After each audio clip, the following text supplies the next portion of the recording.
Yeah. There they go. Okay. I was waiting for the musical accompaniment to conclude before we get started. Nice turnout, thank you. Good evening, I'm Mark Rozelle, and I serve as the Dean of the Schar School of Policy and Government here at George Mason University, and we are very proud to host the Michael V. Hayden Center here.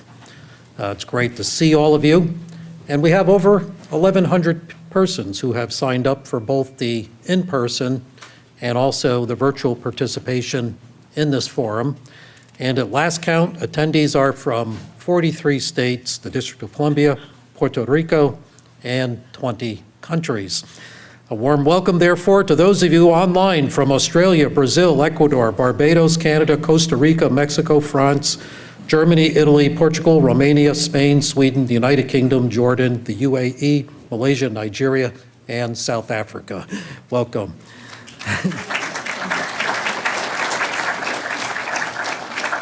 But for those of you who are actually here in person, you have the added bonus of a nice reception after the event with our panel members and Schar School scholars who are attending tonight. The Hayden Center is really a jewel of George Mason University, and the quality of these programs is among the best you will see in higher education. And we do this with leading policymakers and thinkers who are committed to addressing the most challenging public policy issues of the day, away from the often overheated debates and discussions in our national politics, so that we can develop informed understandings of key issues. This kind of analysis of key issues is needed now more than ever.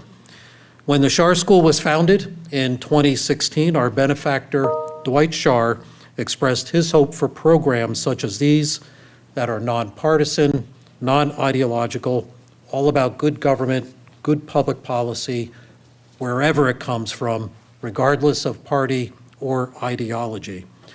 With that in mind, the Hayden Center was founded 8 years ago by former NSA and CIA Director and Schar School Professor Michael Hayden.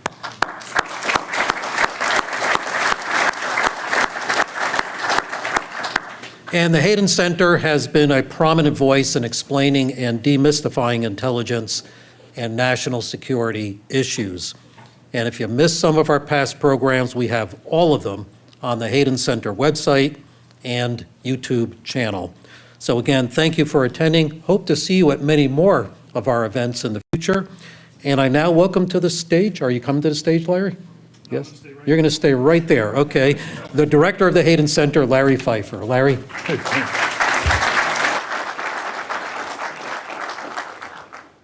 So to repeat what Mark said, thank you all very much for coming. This is actually our largest registration since before the pandemic, which must say everyone's finally over the pandemic, maybe, I don't know. So we won't talk about the pandemics tonight, I guess. For those of you who aren't familiar with the Hayden Center, Mark gave a great introduction. We do have presence on most social media, so if you've got a favorite kind of social media, we're there. Just go find us. We post and repost things about intelligence throughout the week. So we repost it so you don't have to go hunting for it. We're going to have a question and answer session with you in the audience here and you in the audience virtually. For those in the audience, I'll give you a heads up when you can start lining up at these microphones on the opposite sides of the seating here. And I would just ask you when you come to the microphone, identify yourself, particularly if you're a journalist. We'd always love to know if there's a journalist in the crowd. And please keep your question as brief as possible and actually make it a question. That would be, if you have something you want to say to any one of us, wait till at the reception when we're all holding a beer or something in our hands. These folks here on the panel have a combined, I won't say how many years, but decades of experience in U.S. intelligence. They have led a number of our intelligence agencies. They have briefed presidents. They have briefed cabinet secretaries. They have discussed intelligence with foreign leaders. You know most of them, but for the odd one in the crowd who may not know who our panel members are, we do have General Hayden here to my immediate left. General Hayden served as director at NSA and at CIA, the only person to serve in both those posts. He was also the first principal deputy director of national intelligence at the Office of the Director of National Intelligence, and has a distinguished military career before that as well. We have Ellen McCarthy. Ellen McCarthy most recently served as the Assistant Secretary of State for Intelligence and Research. So it's the intelligence organization at State Department that supports our diplomats and our ambassadorial cadre.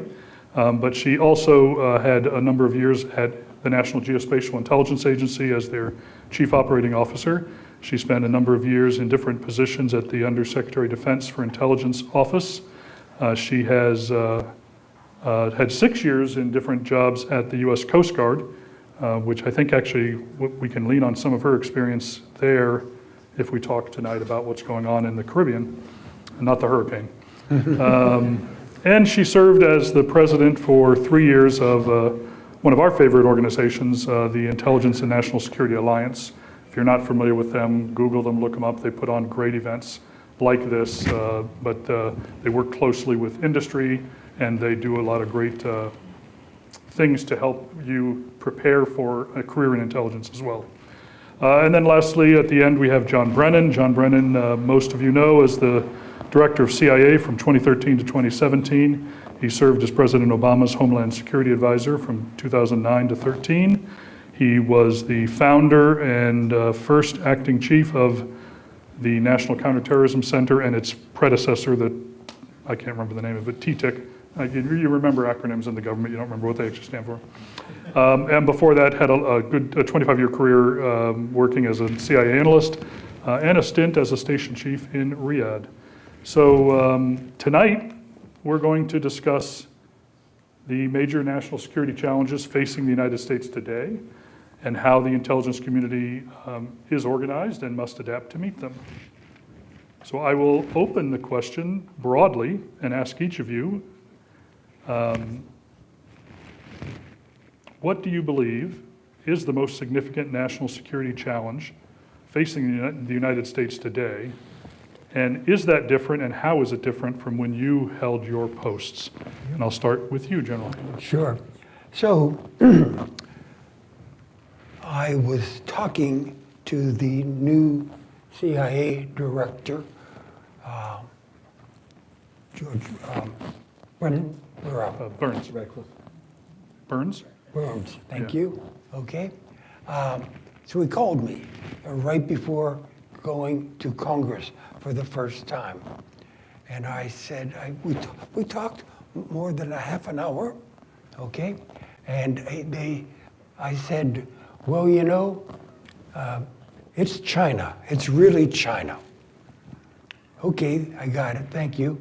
We talked about 10 more minutes, and then I said, did I say China? Okay, China, yeah, you're it. Okay, I got it.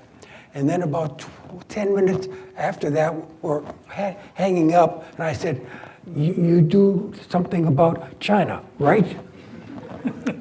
That was interesting because I think it will be 100 years talking to China and the United States. That's the most important thing in the world right now. But I think I have to say one more thing. I'm worried about democracy in the United States as well. And if we don't have democracy, intelligence really doesn't matter. Ellen. Well, I think I'm going to riff off the democracy part because I like the applause. But no, in all seriousness, I think our greatest challenge is actually the state of our information ecosystem. So we live in a world where nobody believes anything. This actually is going to get to the democracy piece, General, that if you live in a world where nobody trusts anything, how do you stay as innovative? How do you stay as cutting edge? How do you stay as hungry if you just don't believe anything? And so getting to this democracy piece, I think that is one of our number one threats to our democracy. I believe that our democracy will continue, but I just don't see us staying as swift as we were in the past. And so I actually think, and I don't use the words mis and disinformation on purpose, I think the state of our current information ecosystem is causing us the biggest distress, and as a result, we're a target. So our own, the things that make us the most credible country in the world, our free speech and our constitutional liberties are being used against us right now by people who either want to make money, or they want to spread an ideology, or they just want to take us down easily. And so I'm just shocked that this is not something that we're more worried about today. And how much of that threat do you believe is of foreign origin? I think we make it easy for foreign malign influence. I think it's of our own doing, and it's very inexpensive, and it's very easy to sort of just throw fuel on the fire. John? Well, I think it's hard to narrow it down. There are so many national security threats that are out there. But I heard recently that there's some world leader who was proposing to end a 30-year-plus hiatus on nuclear weapons testing, which really concerns me, because I could see us stumbling into a nuclear arms race and even potential confrontation. And so that nuclear issue is one that does concern me. Relatedly, I certainly ascribe to the things that Mike and Ellen said, but on the technological front, I mean, we have seen just the accelerated pace of technological innovation that is transforming our lives. It's transforming the national security environment as well. Just look at what AI has done in a very short period of time. And then we are also, I think, on the advent of seeing some additional progress on quantum computing, which is really going to, create some havoc as far as the systems and networks that we have been relying on for so many years, cryptographically. So it's also a very changing international chessboard right now, where the role of the United States has profoundly changed in a very short period of time. I think a lot of our allies, erstwhile allies, partners, and adversaries are trying to figure it out, and I'm really concerned that the trust and confidence that our allies had in us for so many years has been eroded significantly, which I think is going to hurt us on the international stage, particularly when we want our allies and partners to join us, as they did so many times, Gulf War, 9/11, other types of things. And so I am concerned about how things are changing so rapidly and not in a good way, and particularly pick up on Ellen and Mike's point, the signal that the political drift here in the United States is sending to other countries in terms of authoritarianism seems to be accepted, tolerated, and supported.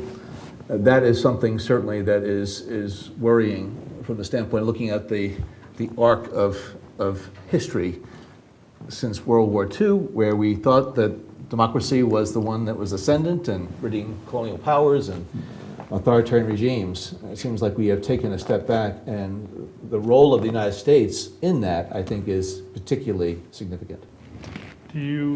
I'll toss it back to you, John, but the others can jump in. Do you think it's a permanent change? Do you think it's reversible? Do you think, or is it a binary where, depending upon who's in, which party's in control, whether we're going to be everybody's friend or somebody that can't be trusted? I don't think there's anything permanent in this lifetime, in this world. I think it is much longer lasting than I think a lot of people had anticipated. I think the feeling was in Trump 1.0 that it was really an aberration in terms of where things were going.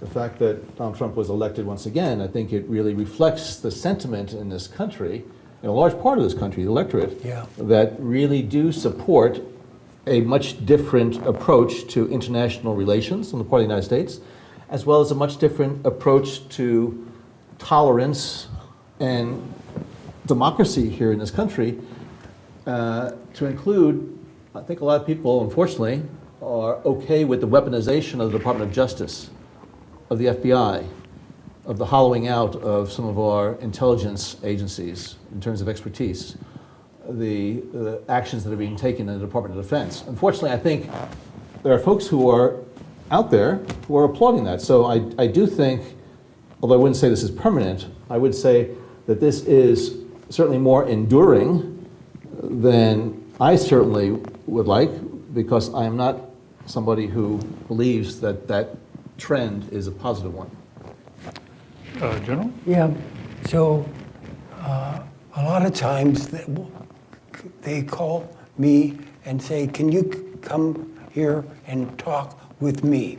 There were 2 people on the neck, okay, and now they're gone. Actually, they're gone, but also they didn't have a clearance anymore. So 1, 2, 3, 4, 5, 6 people called me separately to talk to me to say, what do I do now? Okay?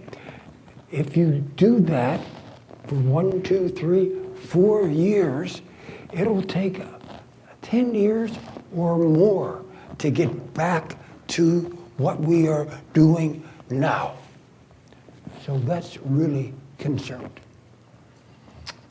So to switch gears a little bit, John, you and you too, General Hayden, spent a lot of your time in your leadership years fighting the war, the terrorism war.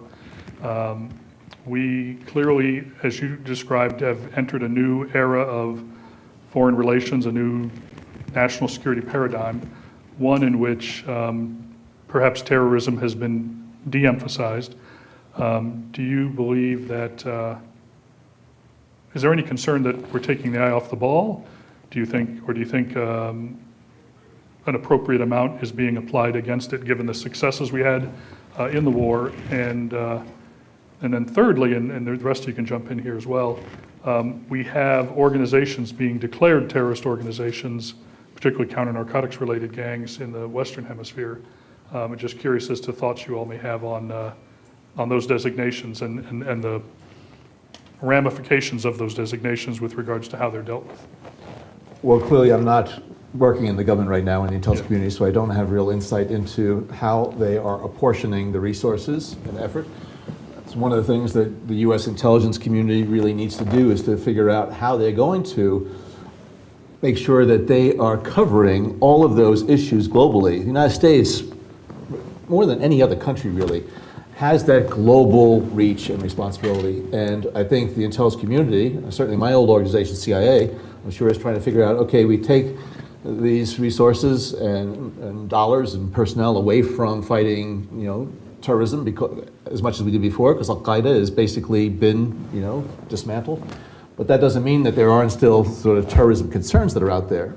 One of the things that I am concerned about, though, is that certainly in the previous administrations that I worked for, there was a real emphasis on trying to make sure that the actions that were being taken were rooted in law. And the AUMF, the Authorization for the Military Force, both in Iraq and Afghanistan, was the basis upon which there was very strong actions taken against Al-Qaeda, ISIS, other terrorist organizations. When I see what's happening off of the coast of Venezuela, Colombia now, I really have to ask myself, okay, so what is the domestic legal basis for that? And what is the international legal environment that they are now doing these things in? And I don't know the intelligence basis for going after all these boats or whatever. But I can tell you, when I was in the Obama administration working both in the White House and CIA, there was a very, very rigorous process to make sure that the intelligence was strong, was corroborated, and that we did everything possible to ensure that who we were targeting was in fact guilty of or involved in terrorist attacks. I don't know whether that's the case now. At least impression is that it's not as anchored in the law, and that the intelligence may be a bit flimsy. Well, you did it and I did it at CIA, It was really important, and if we had a mistake, the government, the president wanted to know. And now what's going on now is I really don't know, And what I'm saying is maybe it's okay, but the Congress isn't involved, Boy, when I was CIA, and the same thing for you, John, you talked with the Congress all the time, okay? And if we didn't, high water for that, that's not good at all. But now they don't talk to the Congress at all. Or as we saw today, if they do, they're It's perhaps only- only talking to the one That's part, exactly the right. members from one party. Yeah. Ellen? Can I jump in? Because I was there during the last Trump administration. Yes, true. Working in the Bureau of Intelligence and Research, I talked a lot about INR. I do believe that it is a model for how the community should look going out into the future. I've made that pretty clear. But I'll tell you a story. So one of my last acts there, and I can talk about it because it was unclassified, was during COVID. The origins of COVID was a very hot story. Everybody wanted to know, was it a lab leak or was it Wuhan? Was it the Wuhan Institute for Virology or was it a wet market issue? And literally my last days I'm in my office, I have a senior person from State Department come in and said, "Don't you feel bad for criticizing the president?" What are you talking about? And threw down a copy of the Epoch Times Oh, God. and said, "See what this said." Now, I will tell you, this person I worked with is very bright, very engaged. This was not, I'm not making fun of this, but it was clearly a situation where it didn't matter how well vetted our intelligence was. It didn't matter. It just didn't matter how good it was. It could be eye-wateringly beautiful intelligence. And in the case of this story, we didn't know. I mean, we made it very clear. In fact, the next DNI came in and that actually opened up an NIE and said, we just didn't know. But that didn't matter. So what happened this past weekend for your CIA in State Department? What happened is, There's 2 or 3 people talking about, and they were corrected because you can't say that. so that's, I mean, I will tell you, at least in my case, it was more an example of saying you can't use the Epoch Times as a source for the origins of COVID. It may be an accurate story, but when you look at bias, when you look at who produces the Epoch Times, you just can't do that. And so the issue goes to trust. Right. So let's talk about that kind of global information environment and the issues of trust. And perhaps you could talk about some of the work you're doing now and organizations you're partnering with regards to helping people better evaluate and better understand what they're looking at. So when that actually was a very catalytic moment for me in terms of thinking about what I wanted to do when I left government, because it really struck me that if this is the way we're operating now, if you have the most amazing intelligence community ever and it's just not providing the same value, no wonder, you look outside in the real world what's going on, and the fact of the matter is that if you look at trust as a measurement for sort of how we're doing, we're not doing very well. And these were days when we were spending lots of money on fact checking and content moderating. We were blaming social media for not doing more. We were blaming the technology platforms for not being the truth police, and yet nothing was getting better. And so that really struck me that there needs to be another approach to all of this. And by the way, I think the approach that I'm looking at in the private sector also can be applied in government, which really is this concept of having a common set of standards that apply to all sectors that are very clearly articulate what is quality information. You're never going to get rid of yellow journalism or mis and disinformation, but to the extent that, and I look at my time in the intelligence community where we're pretty clear about the sources and our confidence in the sources. And so can you apply that sort of tradecraft to the private sector and create an infrastructure where it's tools and standards and awareness and it's empowering people to make different choices?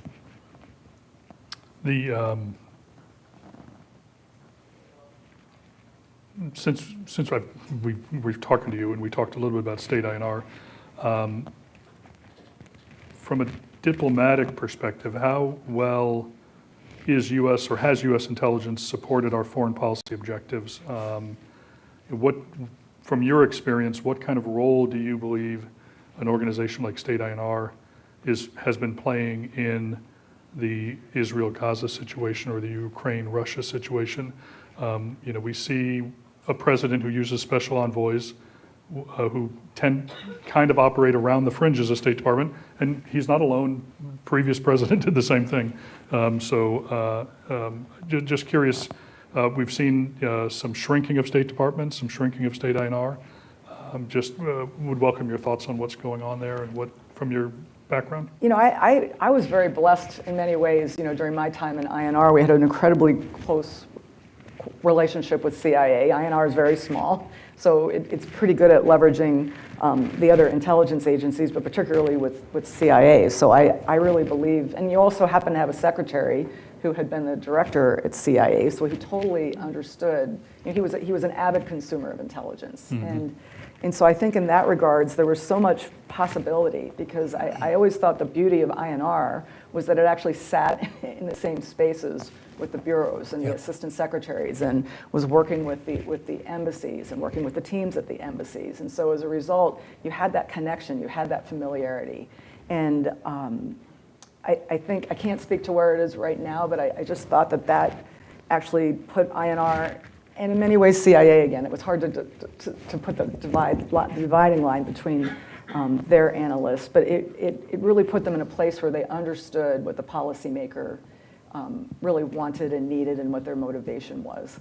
I've written an op-ed about this. I'm worried about sort of where INR is right now, because I don't see anyone really advocating for it. It's an intel element that's gotten smaller since the days the OSS disbanded and the Research and Analysis Branch went to state, and there's really no advocacy for it. The DNI is not advocating for most of the smaller intelligence elements, and even within State Department, I don't really see strong advocacy, and yet I know the value it provides, and we'll see what happens. I guess that's. So why don't we dive into some of the regional issues that are pretty hot right now. So the last time we had John and Ellen on stage was right after the attack by Hamas on Israel. So we've had a couple of years go by. We've had a lot of dramatic developments in the last couple of months. John, you've spent a lot of time in the region. You know a lot of the players or previous players in the region. What is your thinking about the current state of the Israel-Hamas situation? We have an on and off ceasefire. We've got talks today, about developing some kind of multinational peacekeeping force. And Yeah. Well, I think Steve Witkoff is to be given credit for actually forging an agreement that brought the hostages home from Israel, brought the Palestinians home as well, because there were, many hundreds of Palestinians that were detained, since Hamas, also Palestinian prisoners. So I think that was a good step. The 20-point plan has all of the necessary ingredients of how you get to where you ultimately want to go. The implementation of this, though, is going to be exceptionally difficult. And I am not convinced that this Israeli government or any likely Israeli government in the near term is really going to make significant moves toward Palestinian self-determination. That's a long road, but now we have to worry about these violations that are taking place, the strikes that Israel is undertaking, whether or not there's going to be some type of multinational security force. Not blue helmets, these are actually going to be peacemaking, not peacekeeping forces that are there. The fact that there's so much chaos in Gaza right now as a result of the destruction of Gaza by the Israeli military. You have these gangs, rival gangs and criminals and remnants of Hamas that are vying for control and power, and so it's really, I think, very, very messy. I'm not, that optimistic that we're going to see a lot of progress in the near term. Important thing is to get some type of security situation in place so you can start to at least do some of the reconstruction and bringing in sufficient, humanitarian assistance to these poor Palestinian people that are just, dying of starvation, famine, illness, you name it. So, it's really going to be up to the Trump administration, the Witkoff and his team, to continue to work very hard on this issue, to push this, because it's going to take a lot of work. Finally, the Trump administration, turned the screws on Netanyahu and said enough is enough. And I'm not just blaming the Trump administration. I think the Biden administration also allowed too much of that military onslaught to take place. And now we're at a situation where it's really going to be very difficult to recover from all of that destruction. But I'm glad the United States is engaged. The question is staying engaged. This is the first year of this administration, and there was a academic, William Quandt, who wrote a book years ago about the Middle East and peace. And his point was you really need to initiate some type of Middle East peace process in the first year of administration, because it's going to take a long time to actually put the pieces in place that you're going to be able to make any progress. So I'm hoping that they're not going to, declare victory, that, it's peace in our time in the Middle East. No, it's not. There's so much more that has to happen, and particularly trying to ensure that the Palestinians are going to have some type of viable political entity and a viable security force that's going to be actually able to deal with the situation in Gaza, and the situation in the West Bank is, almost as bad. It was really interesting. Recently, I was at a thing, 1 hour talking, and mostly there are Americans, okay, and some in the government, and they talked about everything that they wanted to say in the Middle East. And I watched it for 1 hour. Not one thing to the Palestinians. Not a one for the Palestinians. They talked about Israel and Saudi Arabia and the Gulf states and so on. But nothing about the Palestinians.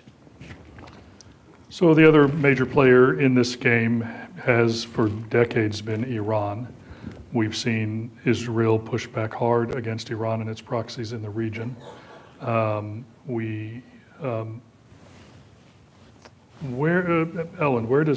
do you think that positions us with regards to enhancing the prospects for peace in the region and pushing Iran towards a more responsible behavior?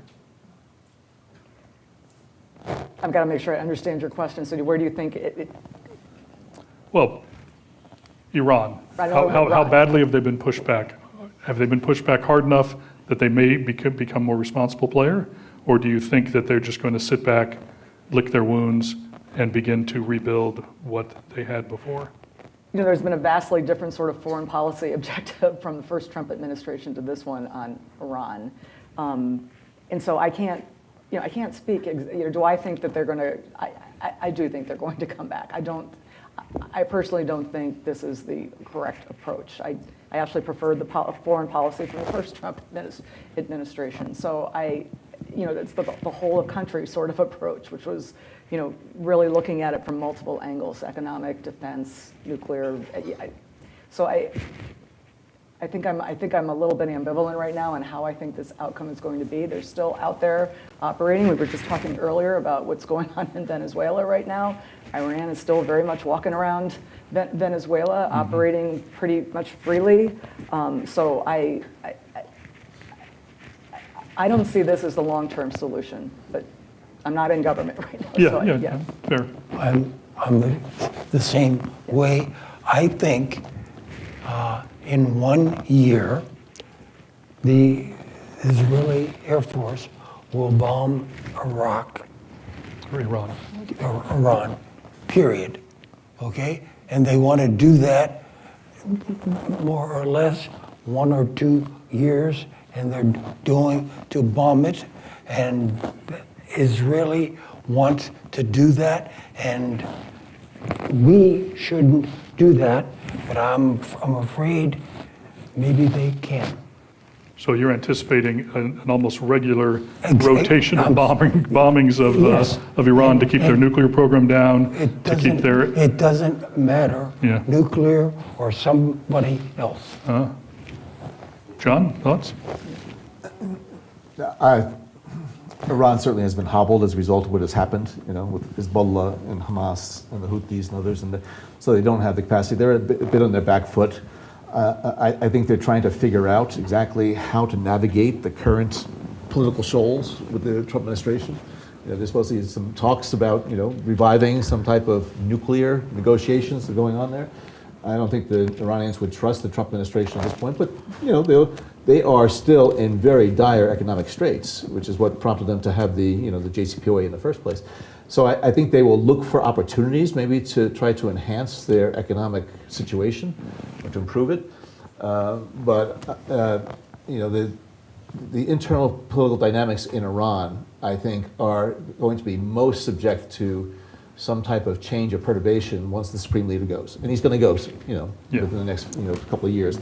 You could see that being a trigger or a spark for some type of internal churn and motion that could, in fact, lead to some type of foreign policy change that either will be positive or negative. But I think the situation at that point will be, dynamic.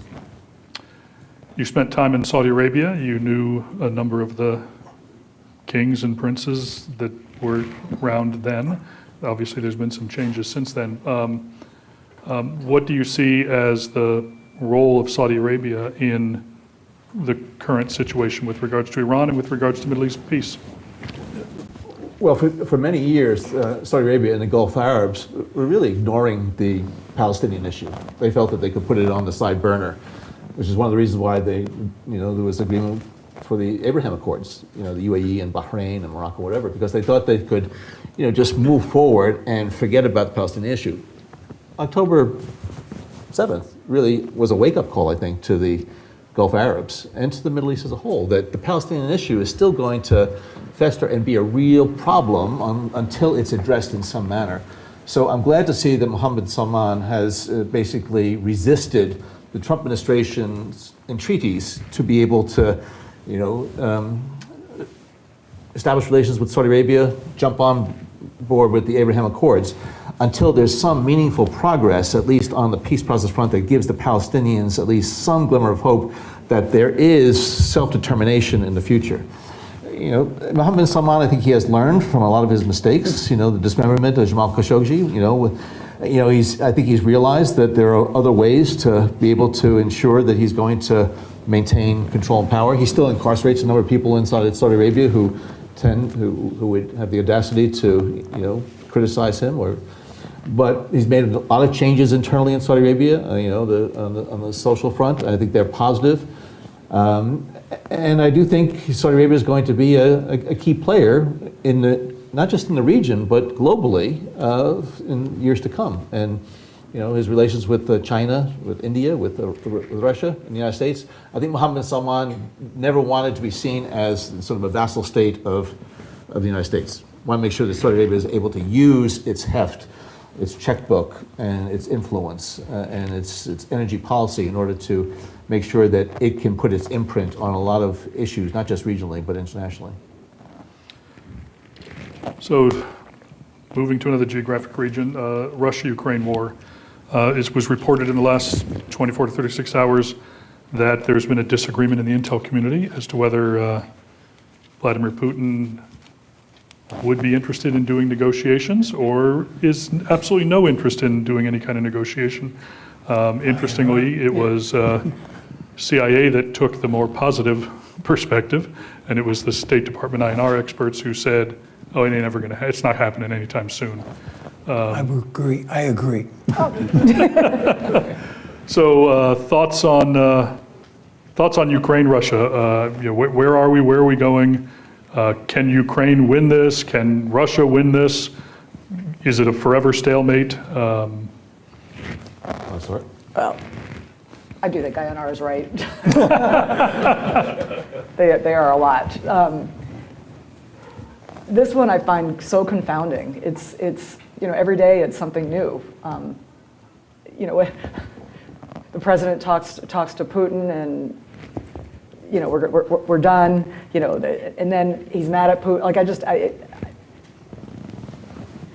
I don't see the end is near. I guess that's where I am right now. I am on INR's side on all of this, but I will say, I know a lot of former case officers who I think would agree with the state INR position. Yeah. And I don't know what the real positions are. I mean, there's No, that's there's just, reported in the- yeah, that's just what the press media. is saying, yeah, caveat that, of course. I would like to think that the CIA will still speak the proverbial truth to power. Yeah. And will put forth analysis and collect intelligence that may be at odds with the druthers of the current administration. I'd like to believe that. But if the current administration is interested in having negotiations with Vladimir Putin, I'm hoping, if the reports are right, that the CIA says that Vladimir Putin would be interested in negotiating, that truly is a reflection of objective analysis and good collection. I think Putin is willing to negotiate and talk about things. I mean, he's not going to change his ultimate goals in terms of having control over the entire Luhansk, Donetsk region, and he may be willing to freeze in place and have a demilitarized zone there temporarily, whatever. He seems to be continuing to insist that Ukraine give up territory that Ukraine still has, Yeah. that Russia has not controlled yet. And Putin, I think Putin and Xi Jinping, they're both very cunning individuals when it comes to engaging with the Trump administration. Putin obviously made a major mistake by his invasion of Ukraine, but I think he's playing this administration fairly well. Went to Alaska, was able to have the Putin visit U.S. territory, but he's not given up any of these ambitions and his goals, and I don't think he's going to. I think he feels that even though Trump has said, well, maybe we'll give Ukrainians Tomahawks, that was yesterday's story. Tomorrow's story may be different, and I think Putin is much more, his positions are much more consistent, but I do think that he'd be willing to discuss exactly some of the modalities of how you get to where he wants to be, not where Zelensky and Ukraine want to be. So, John, what about our friends in Europe? They're doing much more now, don't you think? I do, and part of it is because they don't have the confidence the United States is going to continue to do Yeah, it. And exactly. I'm glad that they are putting more resources into defense spending, and they're starting to gin up some of their own sort of weapons production capabilities Yeah. and fleshing out some of their military forces. So that's good, but I think they no longer, maybe rightly so, they shouldn't be relying just on the United States to come to their aid. Yeah. But when they see that the United States is pulling 700 troops out of Romania, Yep. and is going to maybe reduce its footprint in Europe, what signals does that send to our European partners? What signal does it send to Russia and Ukraine Yep. as well? I was quite interested. I talked with David Petraeus about 2 weeks ago, and he knows a lot about Ukraine, and they're talking about drones. And every day they say 1, 2, 3, 4, 5, 6, 7, 800 drones a day. A day. Okay? I'm sorry. It's hard for me to name numbers, but it's 1, 2, 3, 4, 5, 6, 7, 8, 0, 0, 0. Every day, drones Is that manufactured or launched? launched. They probably do the Launched. same on manufacturing front too. Yeah, exactly. Yeah, it is remarkable, the advances in drone warfare that have occurred on this battlefield by the Ukrainians, but also by the Russians. Yeah. Fascinating. So much to talk about. Switching gears, the state of the intel community today. So we obviously have a shifting, as we've discussed, national security landscape, shifting foreign policy. We have an intelligence community that was restructured over a period of time to fight wars of terror. We've been transitioning for some period of time to handle this peer threat of Russia and China. From what you've observed, is the intelligence community on the right path? what kinds of things should an intelligence community be doing to make that transition? I don't know, Ellen, why don't you? Again, it's so hard. Is the intelligence? I honestly don't know.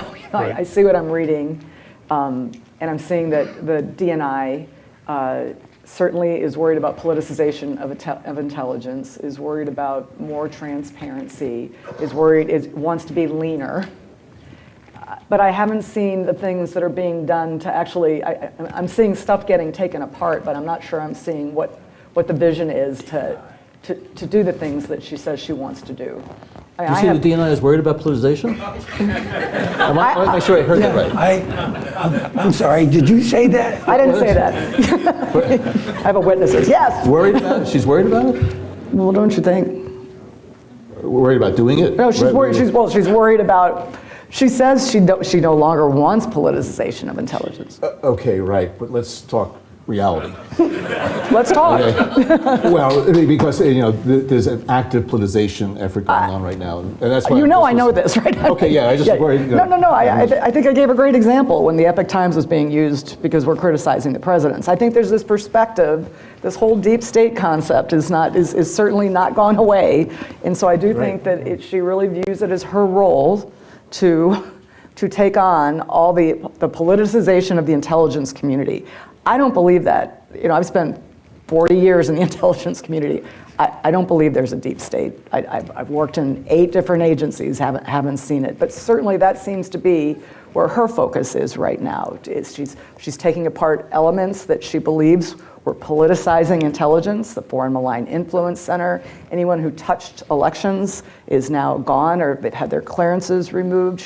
She's cut back on capabilities that I don't quite understand. So I'm sure she has her reasons, but I haven't seen a strategy. I don't know what her vision is going forward.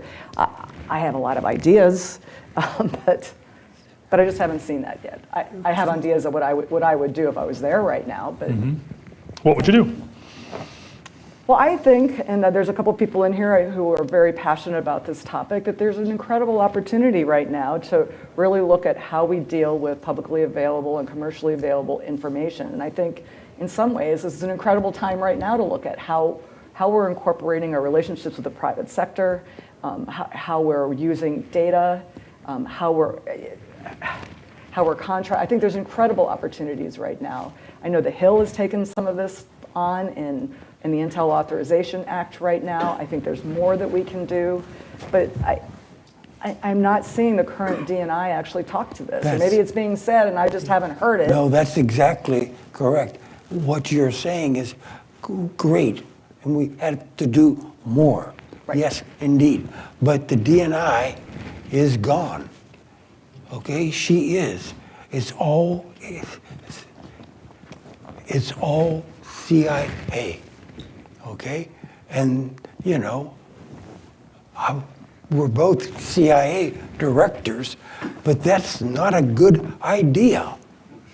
But now that's what it is. That's what it is.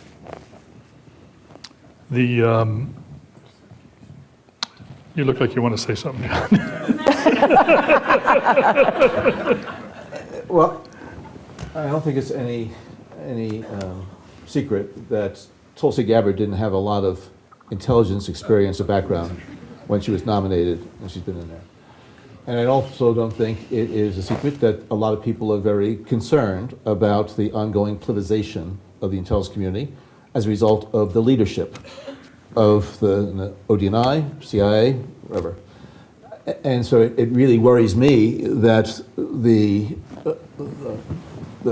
base of our national security, which is the intelligence, to make sure our policymakers are informed appropriately about these national security threats, is being hollowed out. And we all know people who have left the community recently.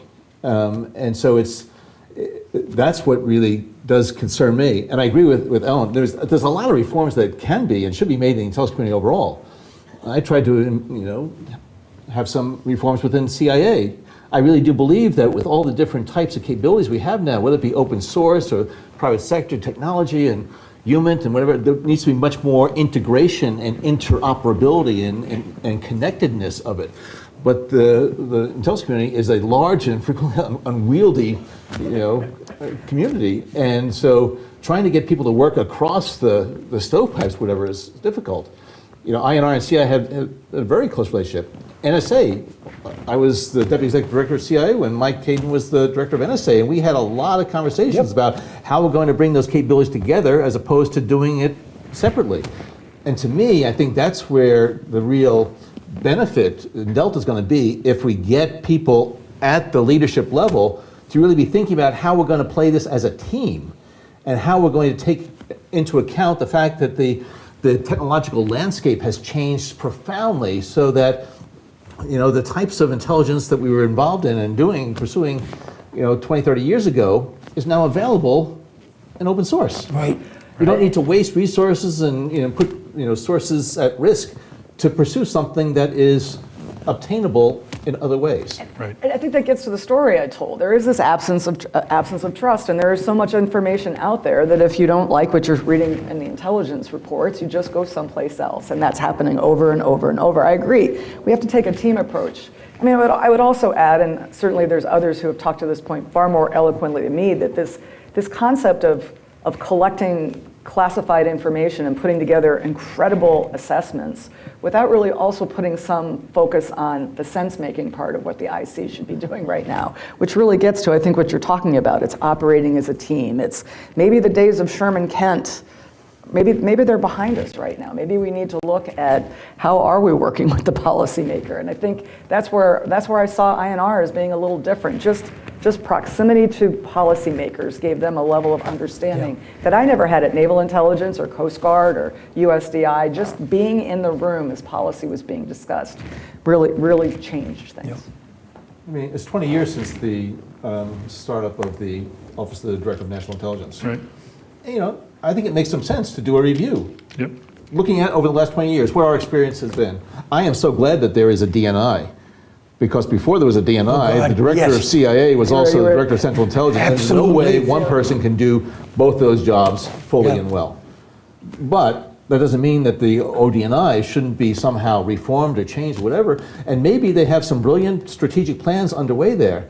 But you need people who actually understand the intelligence profession, the intelligence business, how the different parts of that great big machinery, the intelligence community, should be interoperating, as opposed to people going to come in and slash and burn because they don't like you, because you worked for the previous administration. Right. With regards to, we heard a little bit talk about policymakers and understanding intelligence. Is there any one thing you wish policymakers better understood about intelligence? Just one, John, just one. The value of intelligence and the importance of making sure that there's going to be no politicization whatsoever about the intelligence. And that the presidents that I worked for, and Mike and Ellen worked for, we frequently were the skunk at the party. Yeah. In a policy discussion, because we would bring in intelligence or analysis that was at odds with what they wanted to do. But I can tell you, I never once I served from President Carter, Reagan up through Obama. Never once did they not appreciate what the intelligence community was doing, was bringing it forward.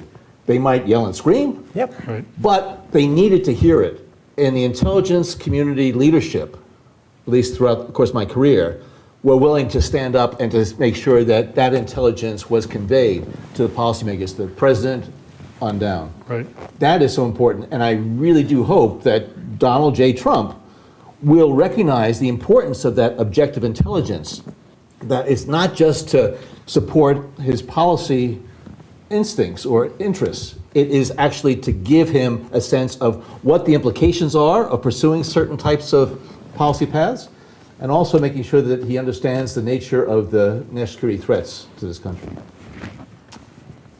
Ellen? I was actually very excited when Bill Burns became the director of CIA, because having worked in State Department and having read all of his books and gotten a chance to meet with him, and I'm not being political here, I'm just saying that he was just such an amazing diplomat, and highly respected. It wasn't a party issue. He understood the role of diplomacy as a tool for national security. But he was also an incredible consumer of intelligence and then would go on to run CIA.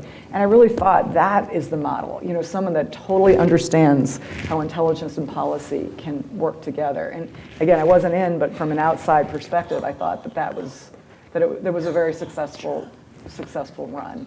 I have to say that when I was at INR, we had an office, Mark, you were familiar with this, that brings in outside expertise to talk about, this office has since been cut, but it brings in outside experts to talk about issues that, academics and scientists, and that office has since been taken down.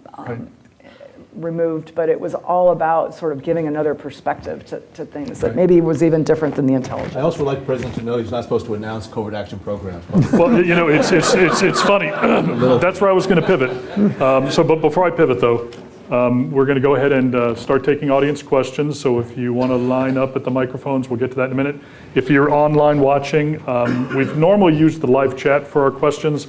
But today, what I would ask is if you're online, send an email to Hayden, Hayden, @gmu.edu, and I'll be looking at my phone here in a minute to see what questions we have coming in from the online audience.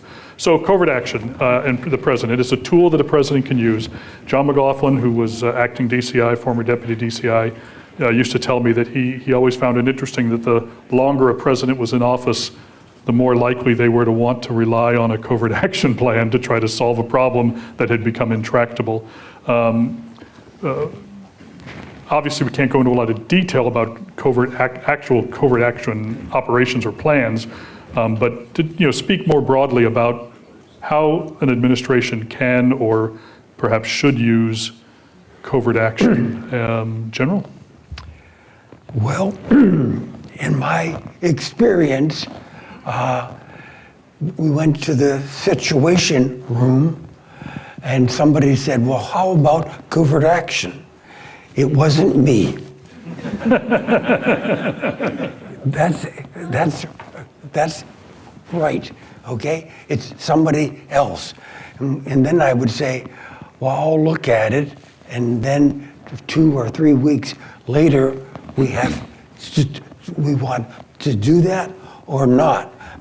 Believe me, CIA is not involved much until we have to do it.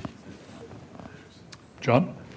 Yeah, it's when the diplomats and the military officials say, we got nothing to help you. And they turn around to the CIA person and say, what can you do? But covert action really should be used to augment policies and to facilitate the achievement of those diplomatic, political, foreign policy, national security objectives.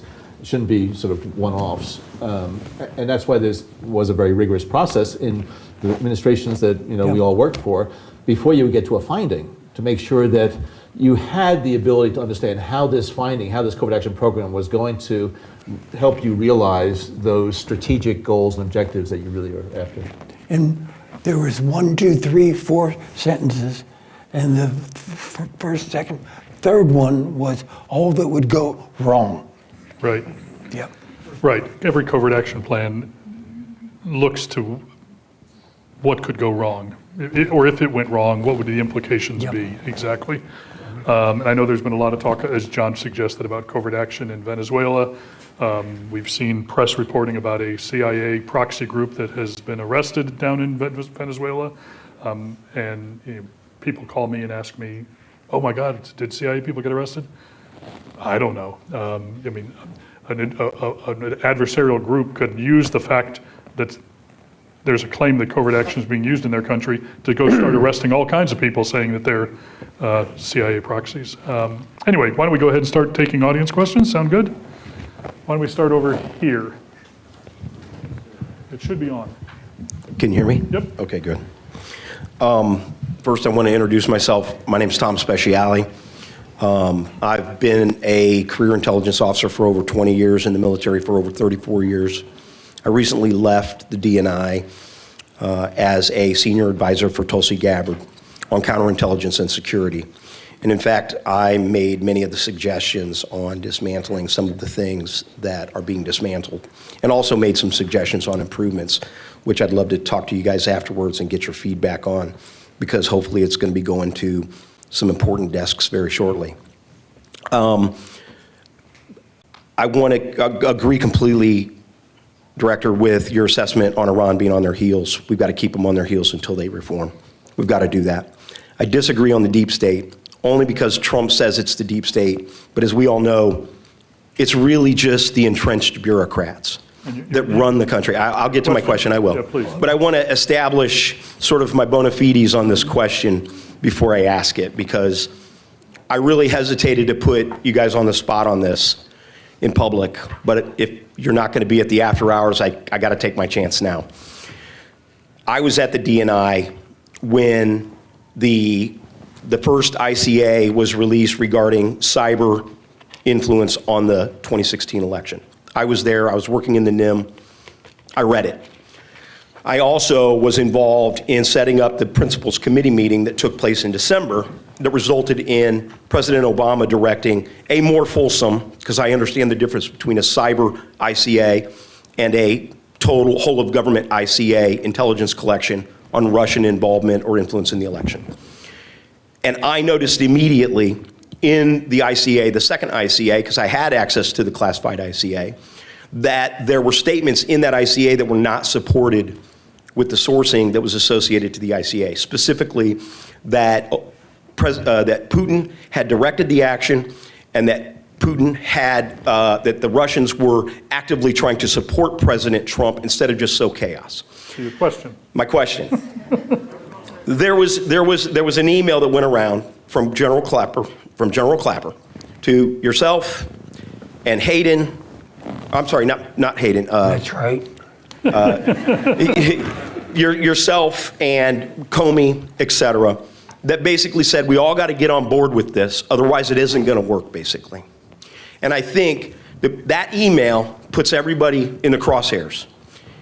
I would like to hear what your justification was for supporting the dossier that was known to be false being used as source material in the second ICA. I don't know who put you up to this. Nobody put me up to this, sir. I'm here on my I don't own. know what role you played or who you are, but it's a bunch of bullshit that you just passed on. Absolutely. The emails are clear, sir. Bullshit. The emails are clear. Bullshit. The emails are clear. Next. The second Next. question No, Next. I think we're going to go. Next. is Look, Next. look, Next. you can, Next. look, we can talk about it, talk about it in the reception. Russian disinformation. No, we didn't say No, that. it Get your didn't. facts You said it straight. was likely Russian disinformation. No, we did not. We said Yes, it. you did. No. In that memo, Read the it says read the that letter. and I'm you ignoring. signed it. Okay. And I just like, I know I'm going to get uninvited Yeah. to the after hours. No, And nobody no, put me up to this. you're I'm done. on my own. Come on, all right, we're going to go over here. This is disinformation. Let's go over here for a Nobody won't question. be able to answer the question. Thank Good you, evening. Thank you very much, appreciate it. Over Good here. evening. My name is Tristan Witzig. I'm in my last semester here at Mason, finishing the International Security Master's Program. I have a question to all of you. The question is, what does the intelligence community do to avoid groupthink, and do you believe the current administration is doing enough to prevent groupthink? Ellen, why don't you take a shot at that? So, we're not perfect. We've made mistakes. I'll start with that. But I actually think we do a pretty good job through the National Intelligence Estimate process, through vetting of intelligence. I think we do a pretty good job of trying to prevent groupthink.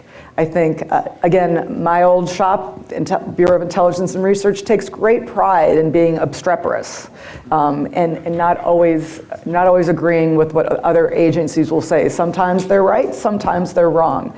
But I mean, I have to say, if I was to give them a grade, I would probably give them an A-.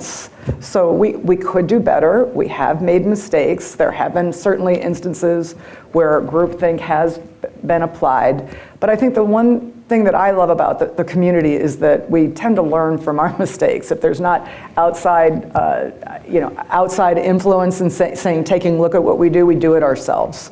So I think we're pretty good. And folks are encouraged to speak up. Right. If they have objections or differences of view, and certainly in the National Intelligence Estimates Right. process, they want that. And there's going to be, pieces in there that will say that INR disagrees or CI disagrees. It is designed to avoid groupthink. I mean, it's a very good question. And I think the intelligence community has learned over the years that we're richer as a result of a variety of views, even if they are sort of, disparate, certainly. All right. Thank you. Hey, I swear I'll be nicer with my question from this side. First of all, my name is Josh Singh. I'm an IT auditor for one of the Big Four with a budding interest in intelligence. So thank you all for coming and speaking to us. It's very informative. My question to you is about use of technology and intelligence in the government space in general. You mentioned that this is one of the biggest opportunities right now we have today for use of open source intelligence and technology in general for information gathering. My question to you is, if the intelligence community were to tap into opportunities for intelligence gathering or intelligence work using emerging technologies such as AI, machine learning, or AGI, how do you deal with the, I would say, the noise that there is in the amount of information out there, especially given the advent of social media? Social media has allowed anyone and everyone to come on and post information, whether factual or not, and has created a greater amount of noise that there is in factual evidence or factual information out there. So my question to you, part one, is how do you plan to deal with that when it comes to intelligence gathering, especially using open source intelligence? And then two, do you think that noise in social media contributes in a major factor to the undemocratization of the country? So. Ellen, why don't you, sounds like it's right up your alley. I'm not, so first we can get to the deep state question, by the way. There's not a deep state. I mean, I have to say, this is the question before, I didn't get a chance to answer that, but I will say, having worked at State Department, pretty much every foreign service officer I worked for thought they were smarter than whoever was running the State Department, regardless of party. So there's a deep state, but it's been there entirely since there's been a State Department. So it's not necessarily political. But to your question about technology and social media, I'm not going to blame the social media companies for the state of our information ecosystem. But I think there are some answers. And again, I think it gets to really data integrity and a common set of accepted standards that are labeled and very transparent and understood both by those who are developing technology I'm a fan of AI. I think AI is, I'm an avid consumer of AI, but like any great finding, there's always a jerk that's going to use it for something bad. And so, the second that, you don't have to steal the crown jewels of the intelligence community anymore. All you have to do is just tweak it a little bit, and everything is off in terms of data. So I think a common set of standards that is understood by those who are involved in acquisition and collection and analysis that apply across the government and even in the private sector really is a place to start. Regarding the social media noise, if you have a common set of standards, then you're going to know what's in your information. You're going to know what to use and what not to use. I believe that the change is going to come when we put far more focus on the demand for information and spend less time blaming those who are supplying information. And so I think that's the single first step we should take. Yeah, that does, and thank you for that answer. No. Let's go ahead and Let's go on to some other. Great. Got a lot of people Thank lining you. up, running out of time. So yeah, everybody try to keep your questions as tight as you can so we can get through as many of you as possible. Hi, folks. My name is Nick Gold. I started an organization a few years ago called Declassify UAP, and given tomorrow's holiday, maybe it's on theme. And I'd also just like to thank all of you and everyone in this room for your government service. It's so appreciated. Director Brennan, a few years ago on a podcast, you said, relating to UAP, unidentified anomalous phenomena, and this is a verbatim quote of yours, "I think some of the phenomena we're already seeing continues to be unexplained and might in fact be some type of phenomenon that is the result of something that we don't yet understand and that could involve some type of activity that some might say constitutes a different form of life. And I'll read a Clapper quote. Unfortunately, he couldn't be here today, but he said on CNN a couple years ago, "I don't know why we haven't been more transparent about it, UAP, in the past, and I'm part of that crime, I guess. In my former capacities, I didn't insist on more transparency with respect to this issue." And these quotes are not in a vacuum. Many high-level officials have said very interesting and eyebrow-raising things about the UAP topic over the last few years. So your question? Very specific question. Are you aware of any intelligence assessments that have been generated by the DoD, IC, other federal agencies, or federal contractors that list as a possibility that for some of these outlier UAP cases, what we might be seeing is some form of non-human intelligence in our environment or the technosignature thereof? I have no knowledge of all those different, entities that you would talk about, what type of, papers or studies that they did.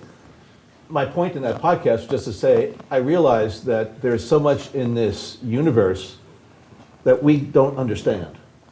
And that there have been some things observed way out there that are not explainable. And so I was just allowing for the potential for some of these things to actually be something that some people would say is a form of life. It's self-generating, self-motivating, whatever else. We know so little about this world. And so I was just not going to close off my mind and say, no, not. But I don't know of any of those reports that you are. Well, and to you and the other guests, just you're not aware of any intelligence assessments that list that as a possibility? As a possibility? What do you mean a possibility? I mean, everything. Well, I mean, intelligence assessments often have possibilities. Do not exclude possibilities. Perhaps you can continue the conversation later when we're having a drink. The Hayden Center did an event surrounding UAPs not too long ago, so you could look at our YouTube channel and watch a whole event about UAPs and intelligence. We're almost out of time, but if you guys are fine, maybe we'll do like 5 more minutes with questions before we break for that. Maybe we get a couple of questions together or something. I don't know if you want to. Well, just again, we can speed up. I don't think we're going to get to everyone's question, but if we go to a few more. Over here. Yeah, so just a quick one. Bill Leonard, way back when, I used to be in charge of security and counterintelligence within DoD. And in that vein, wonder if you could address, from your perspective, anyone on the panel, the pros and cons of the ongoing debate right now in terms of DNI assuming a greater supremacy role with respect to counterintelligence issues? Interesting. We were actually talking about that before this event because there had been some stories written about it.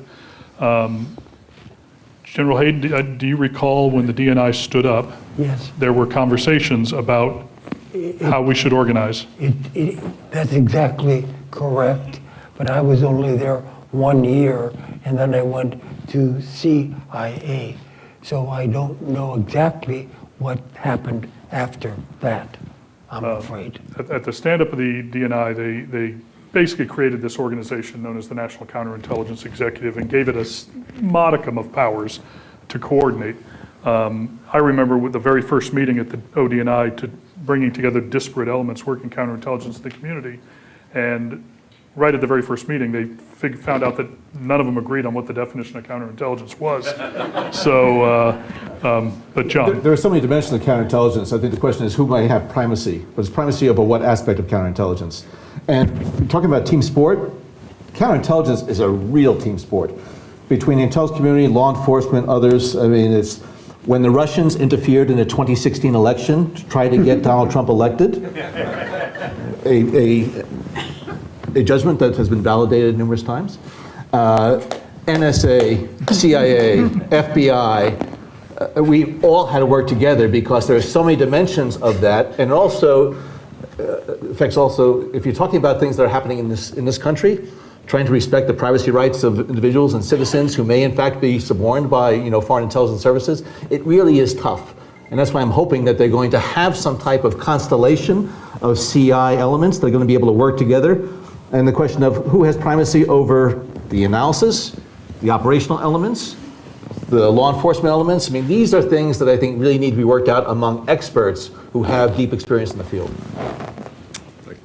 Over here. Thank you. My name is Adam Litchfield. I'm a freshman here at George Mason University. I have a question. Israel is a member of the Five Eyes Agreement. Mossad has tried multiple times to poach.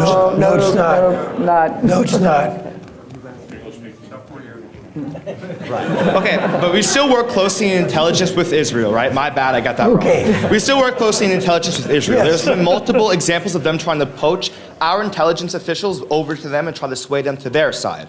So my question to you is, how can we work with Israel in good faith if they're always working with us in bad faith? So I will give my answer. When I was there for almost 3 years, Dagon was the involved in Mossad, or yes, and he was a wonderful man, and I talked with him all the time. But every time I know I'm an American, he's not. I mean, I have to say that was my experience. Well, I mean, Israel, at least when my time, it was our closest intelligence partner, and I didn't see what you described. Work very closely with the Israelis. Yeah. But as Mike said, they have their own national objectives and interests. And so we work very closely with them when our interests aligned. But at the same time, there are things that the Israelis were involved in. And also, other intelligence services will look at the United States and see whether or not they can get some additional information from us, or even technology or whatever else. So you just have to be mindful that you're working with another.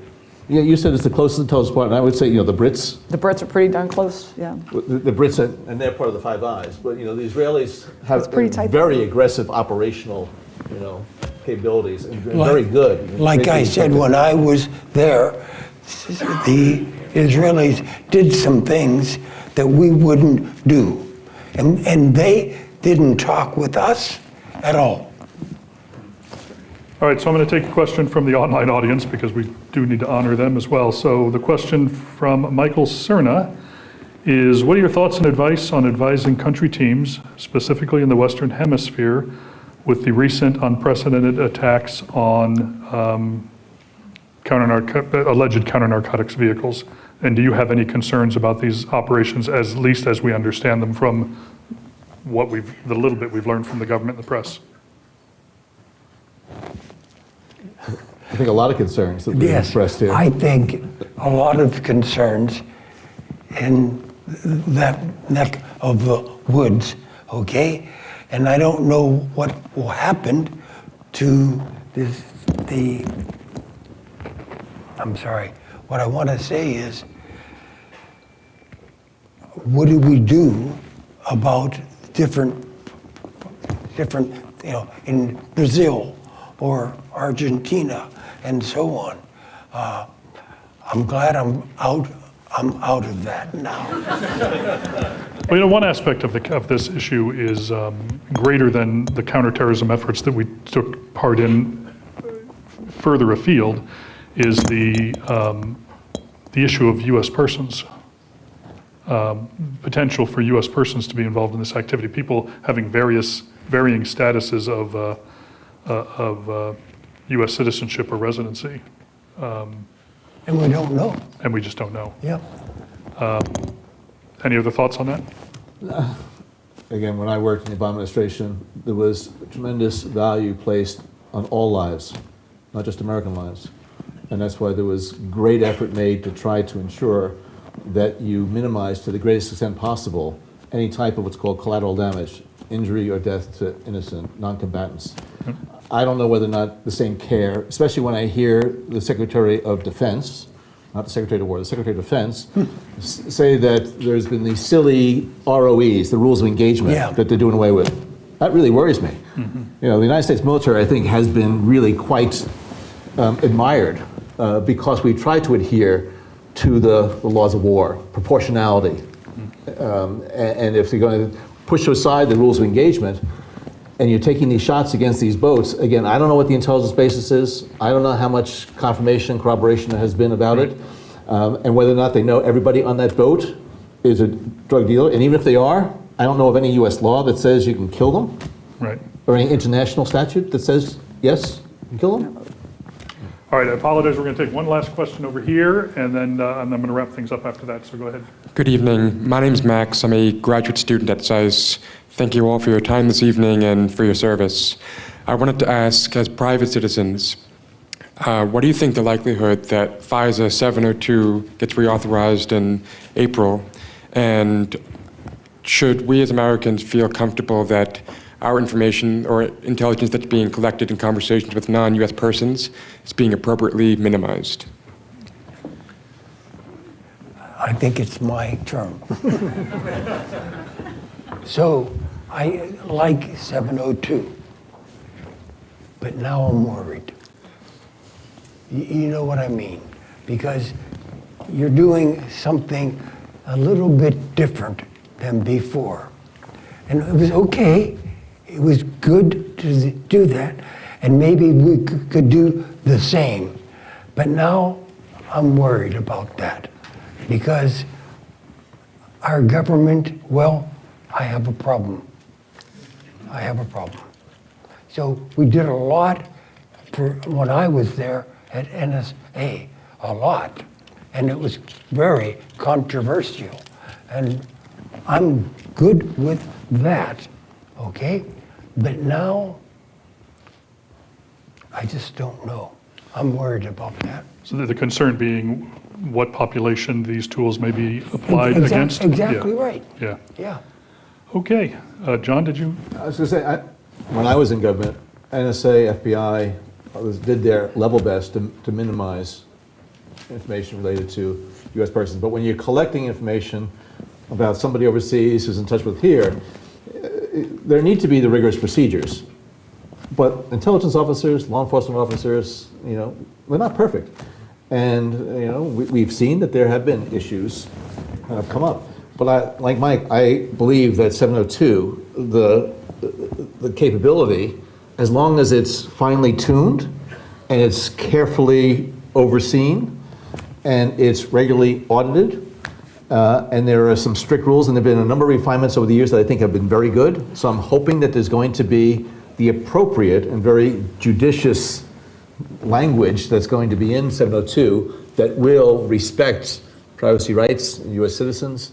But at the same time, like Mike, I don't know whether I have confidence that the leadership right now is going to adhere to the same standards that I think we all here Yep.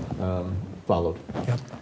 Okay, so before we break, I just want to bring to your attention, there's a partner organization of friends of ours called the Council on Intelligence Issues. They're going to be holding an event on November 5th, a virtual event. They were going to be holding it tonight, but then we planned this event, and they were a little worried that some of you might not attend their event. So I promised them that I would let you all know about it. It's going to be an interesting panel. It's going to be led by this gentleman here in the front row, Mark Lowenthal, former Assistant Director for Central Intelligence for Analysis and Production, correct? So for George Tenet. So you can talk more detail with Mark about that. But that's a link to register, take a photo of it or whatever, and you can sit at home and take it in. But we didn't talk about it much tonight, but intelligence oversight is something that we in the intelligence community found great value in from Congress, and they're going to be addressing the broad 50-year history of that congressional oversight. So please do check that out. I want to thank all of you for coming and attending. I'd like to thank our online audience for watching as well. Thank you for all your questions, and apologies to those who we didn't get to. We are going to break here and go over to across the hall here to our multipurpose room where we've got some food and beverages waiting for you. We have asked our guests to stick around for a little while if they can to chat with you one-on-one. And the gentleman who asked the first question, if you want to come eat some food and have a beer, we're more than happy to have you come. I would like you all to just join me in a round of applause for our panel here.